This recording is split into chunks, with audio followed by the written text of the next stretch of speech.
Welcome back. Imran Khan, आजकल 2-3 बड़े issues हैं जिस पे मैं आपसे चाहूँगा कि ओपिनियन मिल जाए। हमारे चीफ जस्टिस बलूचिस्तान बैठे हुए हैं, कहते हैं कि एफसी के खिलाफ शिकायत हैं ह्यूमन राइट्स वायलेशंस की।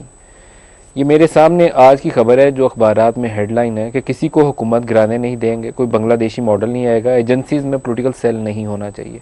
आप अगर प्राइम मिनिस्टर हैं तो कैसे कंट्रोल करेंगे इन्हीं चीज़ों को, इन्हीं एजेंसीज को? पहले तो जो चीफ जस्टिस कह रहे हैं उन्होंने कंसिस्टेंटली एक बात कही है कि वो डेमोक्रेटिक प्रोसेस चाहते हैं, वो कॉन्स्टिट्यूशनलिज्म चाहते हैं, जबकि जो ये करप्शन का टोला है इसकी पूरी कोशिश ये है कि चीफ जस्टिस को दिखाएं कि जी जमहूरियत को नुकसान पहुंचा रहा है, क्योंकि उनके करप्शन के केसेस सुन रहे हैं इसलिए वो जमहूरियत को नुकसान पहुंचा रहा है। यानी अपनी करप्शन बचाना, वो उसको और जमहूरियत को एक ही कर दिया। यानी कि जमहूरियत उनको इजाजत दे देता है जो मर्जी चोरी करो और उस पैसे को बचा भी लो और हाथ डाले तो जमहूरियत खतरे में। तो चीफ जस्टिस बड़ा कंसिस्टेंट रहा है। और फिर ये भी साजिश है कि जी फौज और चीफ जस्टिस मिल के मुल्क को तबाह कर, यानी जमहूरियत ख़त्म कर रहे हैं। और ये भी एक आती है कि मेरा ये जो सारा पॉलिटिकल टोला है ये हमें भी कह देते हैं कि जनाब आप फौज हमें मदद करें। आपका क्या ख्याल है, जजेस और जनरल्स मिले हुए हैं या नहीं मिले? अगर मिले हुए होते तो जो इन्होंने हुकूमत ने मौके दिए हैं इनको एक्ट करने के लिए अब तक कर चुके होते। यानी इससे अनपॉपुलर गवर्नमेंट आपके पोल्स के अंदर, अभी आपने जो सर्वे बताई है, इससे अनपॉपुलर गवर्नमेंट तो कभी पाकिस्तान में नहीं आई। इतनी गंदी परफॉर्मेंस आज तक कभी किसी पाकिस्तान गवर्नमेंट की नहीं हुई। चाहे वो इन्फ्लेशन ले लें, वो भी अनप्रेसिडेंटेड है, इन्वेस्टमेंट आ नहीं रही, वो लोड शेडिंग ले लें, यानी कोई ले लें, महंगाई ले लें, एक एक इशू ले लें, सारा गवर्नेंस सिस्टम ही कोलैप्स कर गया है।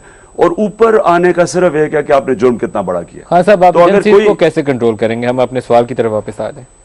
अगर आपको मौका मिलता है तो एजेंसीज को कैसे काबू में लाएंगे कि सरकार, इलेक्टेड गवर्नमेंट, सिविलियन गवर्नमेंट वो कंट्रोल कर पाए ISI और दीगर जो स्टेट के ऑर्गन्स हैं उनको? क्योंकि मैंने इक़्तिदार में एक नज़रिए के तौर पे आ रहा हूँ और मैंने माल नहीं बनाना, मैंने कोई पैसा नहीं बचाना, मैंने अपने बाहर बैंक अकाउंट्स नहीं बनाने, मैंने फैक्ट्रियाँ नहीं बनानी। इसलिए अगर तो मुझे मेरे जो पब्लिक ने मुझे मैंडेट जिम्मेदारी दी उस पर काम ना किया गया तो मैं वो करूँगा जो तुर्की के अर्दोगान ने किया था। मैं जाके इलेक्शन अवाम के पास वापस जाऊँगा कि जी मुझे काम नहीं करने दिया जा रहा, आपने फैसला करना या तो किसी और को इलेक्ट कर लें, क्योंकि मैं ऐसे काम नहीं कर सकता। मैं अवाम के पास वापस जाऊँगा, इलेक्शन करवाऊँगा। ये सबसे बड़ी ताकत एक जेन्युइन डेमोक्रेटिक लीडर की होती है, क्योंकि जो डेमोक्रेटिक लीडर होता है वो अवाम से अपनी ताकत लेता है। यहां क्या हुआ है कि पहले शहबाज शरीफ भागे गए, वो कार्ल इंडरफर्थ वो अपनी किताब में लिखता है कि शहबाज शरीफ मेरे पास आए वो 99 में कि जी हमें बचा लो पाकिस्तानी फौज से, आप ही माई बाप है हमारे, वो हमारी फौज तंग कर रही है, टेक ओवर ना कर जाए। और वो अमेरिका स्टेटमेंट दे रहा है पाकिस्तानी फौज को कि आप इंटरफेयर ना करना। वही आप मेमो गेट, फिर आप ये देख लें कि यहां से जाके अमेरिकनों को कह रहे हैं कि आप हमारी मदद करें जी, हम अगर फौज के हम जनरल बदल दें तो आपकी खिदमत बेहतर कर लेंगे। ये डेमोक्रेटिक लीडर्स ऐसे नहीं करते। डेमोक्रेटिक लीडर्स अवाम की ताकत के ऊपर आते हैं, उन्हीं पर रिलाई करते हैं। अगर वो काम ना करने दें, आप वापस अवाम के पास जाएं। ये इमरान एक तस्वीर का रुख है। ISI हमारी स्ट्रेंथ भी है, बहुत सारी जगहों पे पाकिस्तान को बेशुमार जगहों पे अपनी सिक्योरिटी के लिए उसकी ज़रूरत भी है। आपके सामने एक पेपर पड़ा है जहां पर वॉशिंगटन पोस्ट की खबर कहती है, आपने अभी माइक्रो मैनेज करने का जिक्र किया कि अमेरिका करता है और पाकिस्तानी सियासतदान खुद जाके दावत देते हैं। पाकिस्तान के आर्मी चीफ अमेरिकी सदर को कह रहे हैं कि आप हमें माइक्रो मैनेज करने की कोशिश कर रहे हैं, हमें स्केपगोट बना रहे हैं और आपका अल्टीमेट ऑब्जेक्टिव यह है कि यहाँ अनार्की फैले और आप हमें डी न्यूक्लियराइज कर दें। ये पाकिस्तान के आर्मी चीफ ने स्ट्रेटेजिक डायलॉग प्रोसेस में कहा और पाकिस्तान के वजीर खारजा भी साथ मौजूद थे। आप प्राइम मिनिस्टर हैं तो आप इन कंसर्न को कैसे एड्रेस करेंगे? मैं अगर प्राइम मिनिस्टर हूँ तो मैं, अच्छा अगर ये अमेरिका, इसमें कोई शक नहीं है कि अमेरिका में एक बहुत ताकतवर लॉबी है, ज़ायनिस्ट लॉबी है, इजरायली लॉबी बैठी हुई है जिसका असल मकसद है पाकिस्तान को डी न्यूक्लियराइज करना, हमारे न्यूक्लियर हथियारों को ख़त्म करना। इनकी सबसे बड़ा मकसद ये है, इसमें कोई शक नहीं है। लेकिन मैं पाकिस्तानी प्राइम मिनिस्टर हूं तो मैं क्यों इनको ये अहमकाना गेम क्यों खेलता, जब मुझे पता था कि मैं उनकी जंग में जा रहा हूं, जब मैं शोर मचा रहा था कि पाकिस्तान को तबाह करेगी, ये क्यों गए उसके अंदर?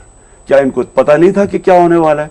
आप जब अपनी फौज को अपने लोगों से लड़ा देंगे, आप सारे अपने दुश्मनों को मौका दे रहे हैं कि आओ आओ और मजे लूटो। यहाँ गंदे पानी में मच्छर पैदा होते हैं, आप जब वो एटमॉस्फेयर क्रिएट कर दिया, क्यों अलाउ किया इन्होंने सीआईए के एजेंट्स को? यहाँ कितने हजारों सीआईए के एजेंट्स ब्लैक वाटर फैरा बड़ी बड़ी दीवारों में रह रहे हैं, क्या इनको तब नहीं पता था? कोई फिक्र नहीं थी कि जब आपने मुल्क में अलाउ कर दिए बाहर के एजेंसीज के लोग और आपने अपनी फौज और अपने लोगों को लड़ा दिया, यानी कि जिन लोगों से हमारी फौज लड़ रही है उनको फाइनेंस करवा दिया बाहर से।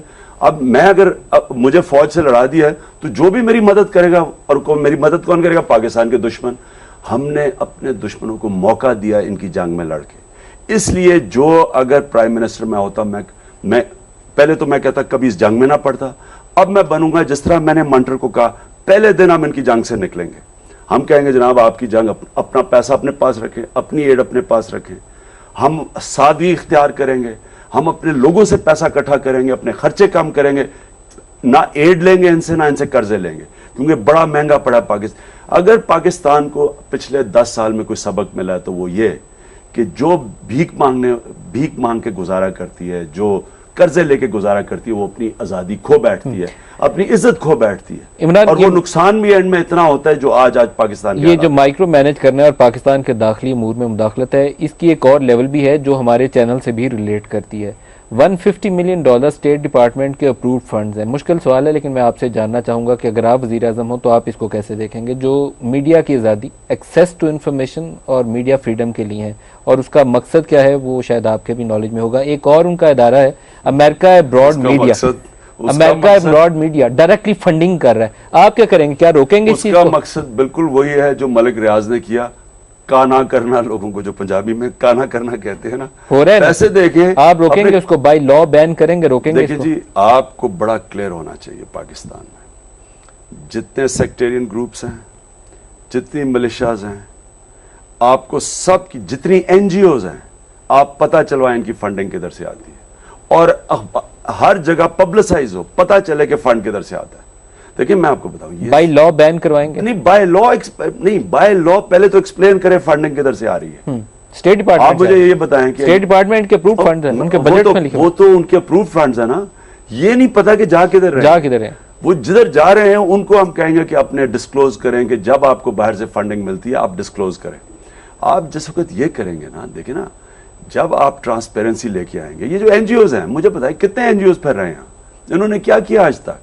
ह्यूमन राइट्स, क्या कितने एनजीओज बोले हैं ये जो ड्रोन अटैक, मैं आपको बता रहा हूं कि 22 लोगों को मारा, ये वॉर क्राइम्स है कि अब पहले तो सस्पेक्ट्स को मारा है, फिर उनको बचाने जा रहे हैं, उनको मार दिया।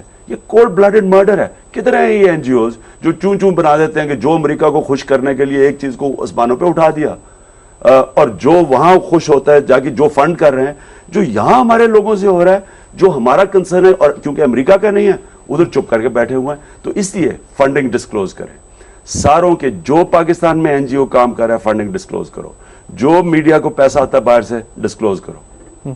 एक सवाल और कर लें, ब्रेक करीब आ रही है, लेकिन पाकिस्तान में प्राइवेट आर्मीज, प्राइवेट मिलिशिया, जैश, लश्कर, सिपाह, आप ड्रोन हमलों के खिलाफ प्रोटेस्ट कर रहे हैं, नेटो सप्लाईज के लिए आप प्रोटेस्ट कर रहे हैं, या डीपीसी कर रही है, उसमें 7-8 जमातें ऐसी हैं जो पाकिस्तानी लॉ के तहत भी कालादम है। आपकी पॉलिसी क्या होगी?